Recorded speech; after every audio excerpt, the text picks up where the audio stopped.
सलाम पाकिस्तान। इस बुलेटिन में 24 न्यूज़ के नाजरीन के साथ साथ UK 44 के नाजरीन को भी खुशामदीद कहेंगे।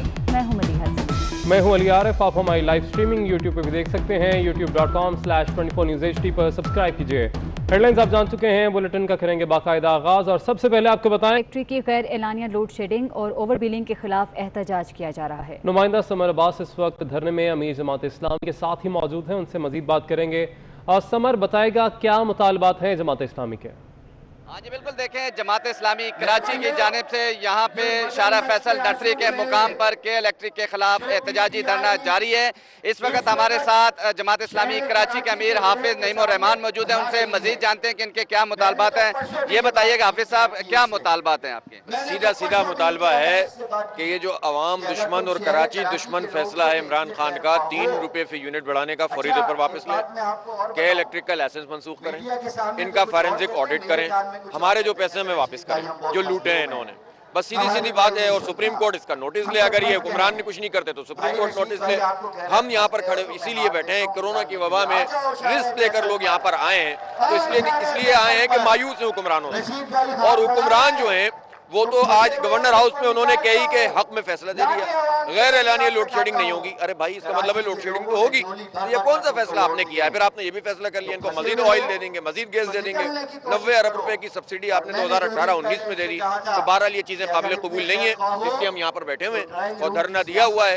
यही इनका मुतालबा है। यहाँ कारकुनान की एक बड़ी तादाद आप मेरे अकब में देख रहे होंगे कि जो जमात इस्लामी के कारकुनान की यहाँ शारा फैसल पे धरना दिया हुआ है उन्होंने, और इनका यही मुतालबा है कि जो के इलेक्ट्रिक गैर एलानिया लोड शेडिंग कर रही है वो उसको खत्म किया ठीक है, बहुत शुक्रिया समर अब्बास, आपने अपडेट किया। जबकि विफाक ने पंजाब के हिस्से पर 168 अरब का कट लगा दिया है।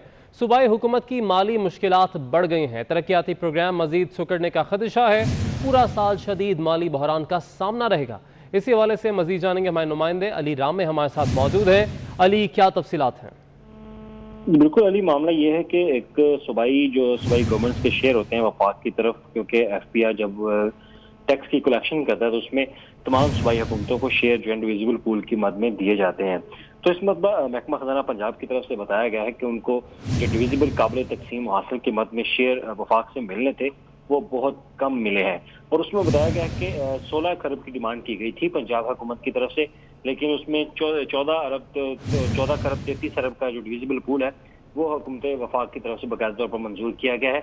और इसमें अगर देखा जाए तो 168 बिलियन का शॉर्टफॉल रहेगा पंजाब हुकूमत को। तो इसी पर महकमा खजाना पंजाब के ज़राए ने बताया कि इस शॉर्टफॉल से पंजाब हुकूमत को माली मुश्किलात का सामना करना पड़ेगा। लेकिन दूसरी तरफ जो आला हुकाम है उनका मौक़िफ़ ये है कि उन्होंने इसी डिविजिबल पूल में जो काबिल तकसीम हासिल की मद में बजट पंजाब को वफाक से मिलना होता है, उसी की मद में जो लिमिट्स है कर्जा लेने की स्टेट बैंक ऑफ पाकिस्तान से, उसमें उन्होंने लिमिट जो है वो बढ़ा दी है। पहले ये लिमिट 35 बिलियन तक थी, अब 77 बिलियन। ठीक है अली रामे, आपने तफसीलन अपडेट किया, बहुत शुक्रिया आपका। पंजाब, खैबर पख्तूनख्वा और बलूचिस्तान गंदम का पैदावारी हदफ हासिल करने में नाकाम रहे, जबकि सिंध ने हदफ से ज़्यादा गंदम पैदा की है। 24 न्यूज़ तफसीलात सामने ले आया है। सरकारी दस्तावेज़ात के मुताबिक सिंध में हदफ 3800 मिलियन टन था, जबकि पैदावार 3852 मिलियन टन रही। पंजाब में पैदावार हदफ से 258 मिलियन टन कम रही, जबकि खैबर पख्तूनख्वा में शॉर्टफॉल 1350 मिलियन टन रहा। बलूचिस्तान भी गंदम का पैदावारी हदफ हासिल करने में नाकाम रहा। सरकारी दस्तावेज़ात के मुताबिक मुल्क में गंदम का मजमूई शॉर्टफॉल 1411 मिलियन टन है। तो आपको अपडेट कर रहे हैं कि पंजाब, खैबर पख्तूनख्वा और बलूचिस्तान गंदम का पैदावारी हदफ हासिल करने में नाकाम रहे हैं।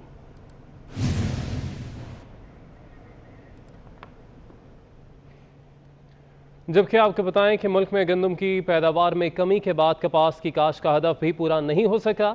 अमरीकी महकमा ज़राअत की रिपोर्ट के मुताबिक पाकिस्तान में इस साल अब तक 24,60,000 हेक्टेयर रकबे पर कपास की काश्त की गई, जबकि हुकूमत ने कपास की काश्त का हदफ 26,63,000 हेक्टेयर रखा है।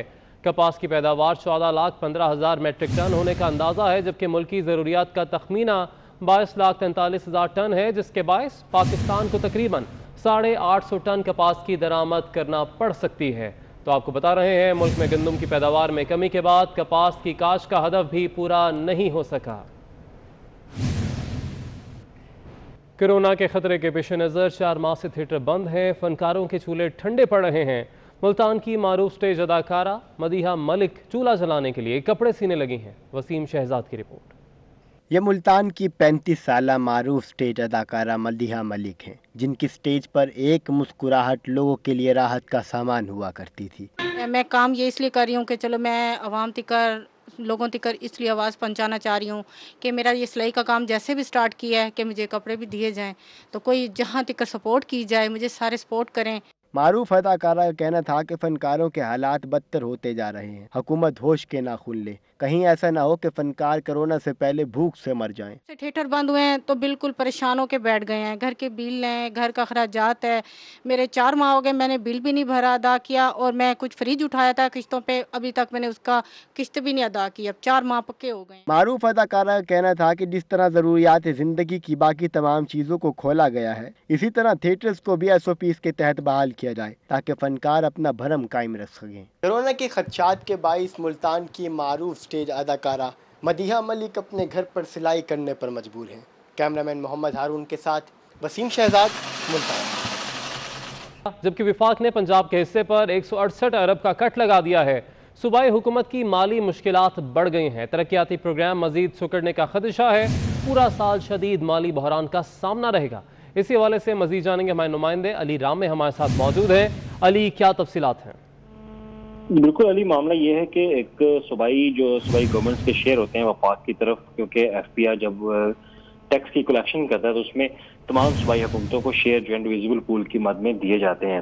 تو اس مرتبہ محکمہ خزانہ پنجاب کی طرف سے بتایا گیا ہے کہ ان کو جو ڈویزیبل قابل تقسیم حاصل کی مد میں شیئر وفاق سے ملنے تھے وہ بہت کم ملے ہیں، اور اس میں بتایا گیا کہ 16 ارب کی ڈیمانڈ کی گئی تھی پنجاب حکومت کی طرف سے، لیکن اس میں 14 ارب 33 ارب کا جو ڈویزیبل پول ہے وہ حکومت وفاق کی طرف سے باقاعدہ طور پر منظور کیا گیا ہے، اور اس میں اگر دیکھا جائے تو 168 بلین کا شارٹ فال رہے گا پنجاب حکومت کو۔ تو اسی پر محکمہ خزانہ پنجاب کے ذرائع نے بتایا کہ اس شارٹ فال سے پنجاب حکومت کو مالی مشکلات کا سامنا کرنا پڑے گا، لیکن دوسری طرف جو اعلیٰ حکام ہیں ان کا موقف یہ ہے کہ انہوں نے اسی ڈویزیبل پول میں جو قابل تقسیم حاصل کی مد میں بجٹ پنجاب کو وفاق سے ملنا ہوتا ہے، اسی کی مد میں جو لیمٹس ہے قرضہ لینے کی اسٹیٹ بینک آف پاکستان سے، اس میں انہوں نے لیمٹ جو ہے وہ بڑھا دی ہے۔ پہلے یہ لیمٹ 35 بلین تک تھی، اب 77 بلین تک۔ ٹھیک ہے علی رام، آپ نے تفصیلاً اپڈیٹ کیا، بہت شکریہ آپ کا۔ لاہور میں جرائم پیشہ افراد کی فہرست میں خواتین کا اضافہ ہونے لگا ہے۔ رواں سال سنگین جرائم میں مطلوب 142 خواتین پولیس کی واچ لسٹ میں شامل کر لی گئی ہیں۔ عرفان ملک کی رپورٹ دیکھتے ہیں۔ ڈکیتی، رابری، چوری، فراڈ اور قتل کے واقعات 142 خواتین 7 ماہ کے دوران سنگین جرائم کی مرتکب پائی گئیں۔ پولیس کے اعداد و شمار کے مطابق رواں سال 9 خواتین قتل، 5 اقدام قتل کی وارداتوں میں ملوث پائی گئیں۔ اغوا کے کیسز میں 19 خواتین کا کردار مرکزی رہا، جبکہ ڈکیتیوں میں 5 اور چوری کی وارداتوں میں 70 خواتین کا ہاتھ رہا۔ سربراہ لاہور پولیس کہتے ہیں قوانین میں نرمی کے باعث خواتین کو رعایت مل جاتی ہے، جس کی وجہ سے ان کا جرائم میں ملوث ہونے کا رجحان بڑھ رہا ہے۔ ایک فیکٹر لیکن میں سمجھتا ہوں کہ ضرور امپورٹنٹ ہے کہ سزاؤں کے اندر ایسے کیسز میں خواتین کے بارے میں قانون میں کافی لینینسی ہے، اور وہ ظاہر ہے بعض وجوہات کی وجہ سے شاید ہونی بھی چاہیے، لیکن اس کا ایک امپیکٹ یہ ضرور ہوتا ہے کہ اس کی وجہ سے انوالومنٹ خواتین کی ایسے کیسز میں پائی گئی ہے۔ کریمنل ریکارڈ کے مطابق گزشتہ سال 37 خواتین منشیات فروشی کی وارداتوں میں، جبکہ 22 ڈکیتی اور راہزنی کی وارداتوں میں ملوث رہیں۔ خواتین کے حقوق کے لیے کام کرنے والی تنظیمیں صنف نازک کے جرائم میں استعمال کی روک تھام کے لیے سنجیدہ اقدامات کو بے حد ضروری قرار دیتی ہیں۔ اداکارہ مہوش حیات نے عوام سے بچوں کو پولیو کے قطرے پلانے کی اپیل کر دی۔ ویڈیو پیغام میں مہوش حیات نے کہا کہ کورونا کی ابھی دوا نہیں آئی، لیکن پولیو کی دوا موجود ہے، عوام بچوں کو پولیو کے قطرے ضرور پلائیں۔ کیا آپ جانتے ہیں کہ 1166 ہیلپ لائن جس پر ہم کورونا وائرس کی معلومات حاصل کرنے کے لیے کالز کرتے ہیں، اصل میں پاکستان پولیو ایریڈیکیشن پروگرام کی ہیلپ لائن ہے؟ صرف یہی نہیں بلکہ اس ٹیم نے جب سے کورونا وائرس پاکستان میں آیا دن رات ایک کر دیے اس وائرس کے اثرات کم کرنے میں۔ کورونا وائرس کی سب سے خطرناک بات یہ ہے کہ یہ بہت تیزی سے پھیلتا ہے اور اس کے خلاف ہمارے پاس کوئی ویکسین نہیں ہے، لیکن پولیو جیسی بیماریوں کی تو ہے۔ تو خدا را اپنے بچوں کو، چھوٹے بچوں کو باقاعدگی سے پولیو اور دوسری خطرناک بیماریوں سے بچاؤ کے لیے ویکسینیٹ کروائیں، और उन्हें खुशगवार ज़िंदगी जीने का मौका दें। मारूफ शायर कतील शिफाई को मदाहों से बिछड़े 19 साल बीत गए।